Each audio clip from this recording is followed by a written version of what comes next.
A menudo me preguntan qué significa ser maestro.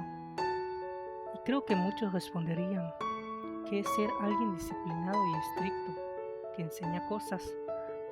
Pero creo que es más que simplemente pararse en un salón y hablar. Cualquiera puede hacer eso. Ser maestro es poner sobre los alumnos todas las esperanzas de un futuro brillante. Ser maestro es guiarlos, darles las herramientas necesarias para enfrentarse a la vida.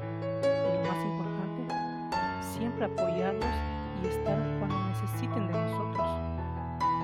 Ser maestro es más que saber muchas cosas, hablar por horas y querer que los estudiantes aprendan datos y fechas.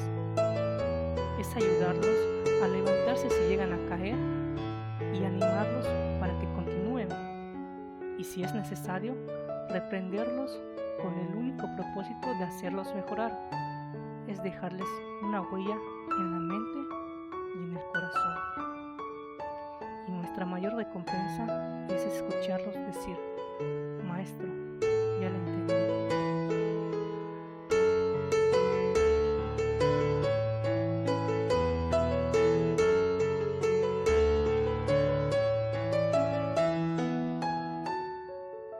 Un reconocimiento por su dedicación y entrega, aún en tiempos de pandemia, a maestros y maestras de la Escuela Secundaria Técnica número 45.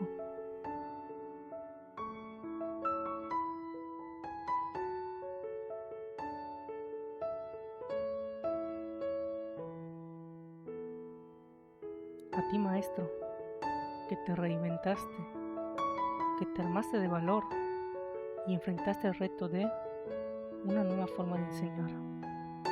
A ti, maestro, que cambiaste el pizarrón por una computadora, que transformaste espacios en casa y los convertiste en el mejor lugar para enseñar.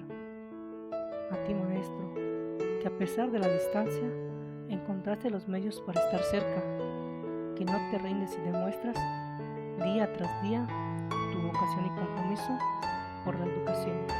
A ti, maestro,